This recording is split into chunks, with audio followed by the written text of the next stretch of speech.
Ayan. Hello mga ka-good vibes and welcome back again to my YouTube channel. Ayan, pag-uusapan natin mga ka-good vibes about sa pagsisishore. Bakit nagpipilit ang mata ng ating mga anak? Ayan, ano ba ang dahilan? So ayan, pag-uusapan natin ngayon yan. Kaya, eto na, huwag na natin patagalin na, simulan na natin. Pero ito muna intro natin, okay? Thank you and let's go!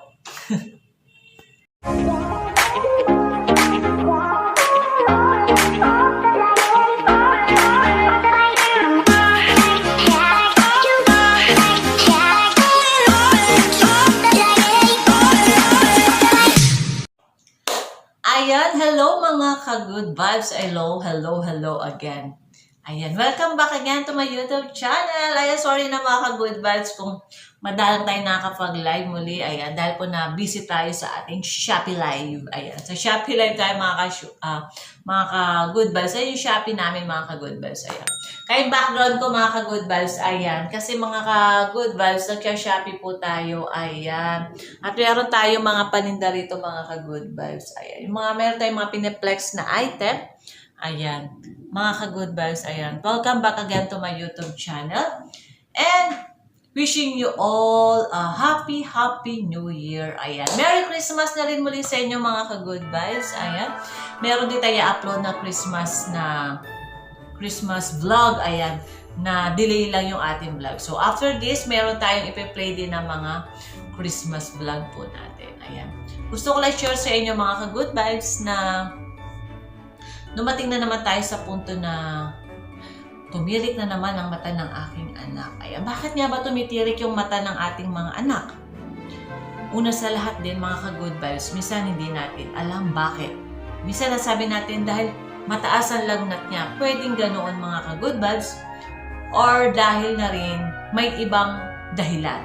Pwede nagsisishore siya, pwede siya may epilepsy, or nagsisishore siya dahil mataas ang kanyang lagnat. So sa case ng anak ko mga ka-good vibes, ayan, dahil sa mataas ang lagnat niya. Kasi last year din, di ba mga ka-good vibes, nakwento ko sa inyo, nagkaroon siya ng pneumonia, tumirik ang mata niya, ayan, nagsishore siya dahil sa sobrang taas din ng lagnat niya, dahil meron siyang infection sa baga, nagkaroon siya ng plema, nagka-pneumonia siya mga ka-good vibes. Pero ngayon, nag-clear na siya mga ka-good vibes. Ngayon, tumirik mata niya dahil butin agapan namin siya. Nasa border na siya ng pagkakaroon ng pneumonia. So ngayon, tumaas ang kanyang biglang, kakagaling namin sa labas, wala naman siya lagnat. Pero nung umaga, parang naramdaman ko na may lagnat siya, na mainit. Pero malamig naman sa baba. So ngayon, yun na pala yung senyalis na talaga may lagnat. So mali lang namin mga ka-good vibes, dapat pala hindi siya hinahawak-hawakan na gano'n. Mali yun mga ka-good vibes, kasi yung lagnat niya nasa loob ng katawan niya. Umamit tayo ng temperature mga ka-good vibes, nilagyan natin sa kilikili mga madam. Ayan. Para malaman natin na talagang may lagnat siya. Doon natin mamimeasure na talagang siya ay may lagnat. So, huwag na tayo sa hawak-hawak lang, mga ganyan-ganyan, dampi-dampi, mga ka-good vibes. So, pwede maramdaman mo na dahil baka malamig lang kamay mo, kaya mainit siya. So, ganun. So, yun mga ka-good vibes. Payong nanay lang din. Kailangan gumamit tayo ng temperature para malaman natin na talagang may lagnat yung ating anak o wala ba. Ayan. Mahirap din nagsisisyo anak. Hawak ko siya mga ka-good vibes. Hawak ko yung anak ko. Pagkababa ko siya doon sa higaan. Tapos nagkasalita pa siya sa iPad, gano'n. Tapos milk, ganyan. And then napunta kami, sabi, parang mainit ka sobra anak. Punta kami sa lababo madam. Tapos kuha ko ng tubig anak. Tapos nung maghuhugas ako ng kamay, bigla nagaganon siya mga ka-good vibes. Ayan, nagaganyan siya. Sa takot ako, tumawag ako, Pepe, si Oswin, matagkakaganito si Oswin, daddy, si Oswin. Tapos alam daw mainit siya. Nasa gripo ako mga ka-good vibes, binasa ko siya ng tubig mga ka-good vibes, kasi sabi nanay ko, basain siya ng tubig para bumaba yung lagnat niya. So binasa ko siya, binuhusan ko na siya ng tubig galing sa gripo mga ka-good vibes, pero sige ganun pa rin siya mga ka-good vibes, ginaganon ko siya, tapos lumabas ako, tumakbo ako, nataranta ako mga ka-good vibes. Tapos lumabas pa rin ako, may gripo kami doon, nalapi ko, mainit pa rin siya, kumuha ko ng sa marumihan na damit na, short o bimpo. Pinas-punasan ko siya, basang-basa kami dalawa mga ka-good vibes.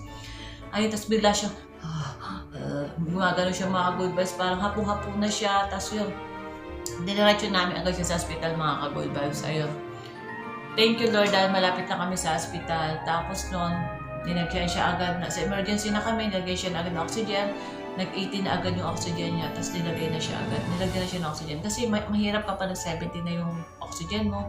So yung nag-18 na mga kagulos yung oxygen niya. So takot na takot ako yung mga kagulos, iba yung feeling na, yung alam mo na, takot na, hindi mo alam kung nasaan ka, hindi mo alam kung anong gagawin mo, magdadasal ka, anong gagawin mo, basta hawak mo anak mo, pinipray mo sana, ikaw nalang pinipray mo sana, Oswin, pangalan na lang sasampit mo, kaya mo yan, kaya mo yan. Tapos hanggang nasa turukan na siya ng gamot, sa lagnat, inano mo na siya, nilagyan ng ganon, tapos, nung inano siya, temperature niya mga good vibes, naging 37 na lang yung kanyang temperature.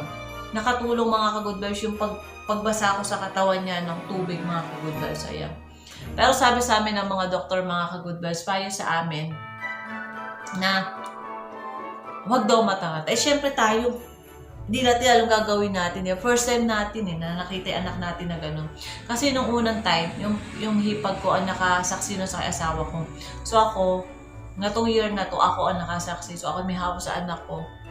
So hindi ko alam yung gagawin ko. Parang lambot na lambot ako mga ka-good vibes. Alam niyo ba mga ka-good vibes, hindi ako high blood, na low blood ako lalo. Kasi pwede yung magkapare si high blood at low blood ng sintomas. So ako mga ka-good vibes, naging 90/60 lang. So hinang-hina ako, hapong-hapo, yung mga ka-good vibes ganun.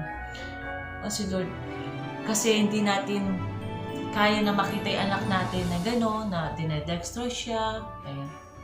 Iyak siya ng iyak sa mga ka-good vibes. Sinurukan siya dito sa ugat mga ka-good vibes para direct agad na sa ugat para mabilis ang kapit ng gamot sa kanya. Ayan. Thank you Lord dahil dalawang dito. Una hindi siya nakuhanan kasi putok yung ugat niya. Ay dito dito. Tapos ngayon, sa pangalawa niya, sa kabilang kamay niya, dito sa left side niya, ayan. Nakuhanan siya. Thank you. Kasi magagaling. Hindi nag-survive na hospital sa amin yung SDS na yun. Sa sharing yung nag-survive sa unang seizure ng anak ko. Tapos ngayon pangalawa sila ulit. Kaya thank you Lord. Ayan. Ay sana wala nang third time na seizure. Sana maging okay na siya, healthy. Ayan. Sabi sa amin ng doktor mga ka-good vibes na kapag nakita ng seizure yung anak, videohan muna daw para malaman ano yung klaseng seizure. Kasi may iba't ibang klaseng seizure daw pala yan mga ka-good vibes.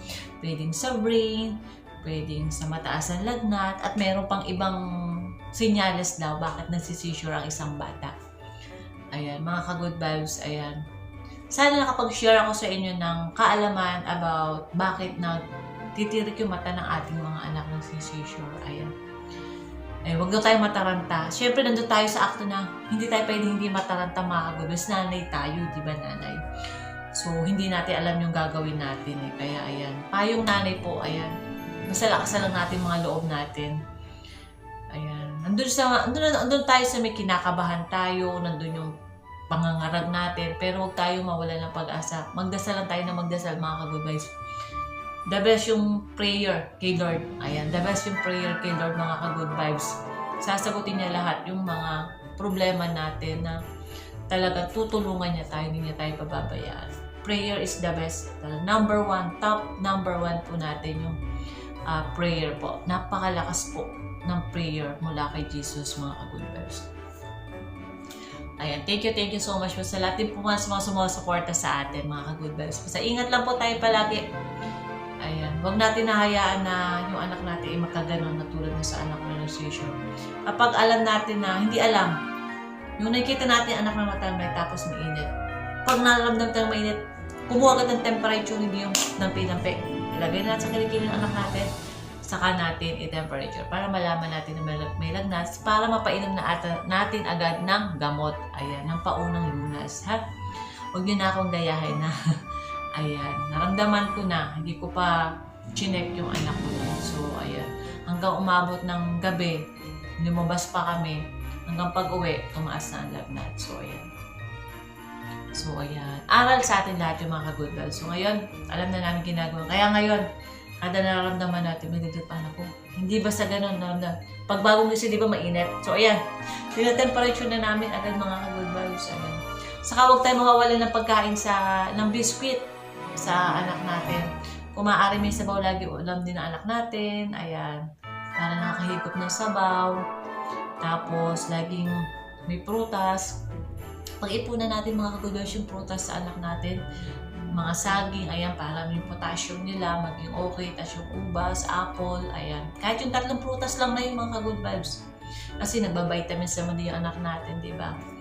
Ayan. Tapos, mga ka-good vibes, balatan nyo rin ubas kasi minsan ayaw nila yung balat kasi mapakla, di ba? Minsan. So, bilhin yung ubas yung wala rin buto, ha? Tapos, mga ka-good vibes, malaking tulong yung mga biscuit na meron tayo. Ilagay nyo sa isang lalagyan. Kakain sila. Tapos hingi ng tubig yan mga ka-good vibes. Ha? Thank you so much mga ka-good vibes sa lahat po ng mga sumusuporta. Sana nakatulong po ako sa inyo. Ayan, sa mga ganyang case ng pagkakaroon ng seizure ng ating anak.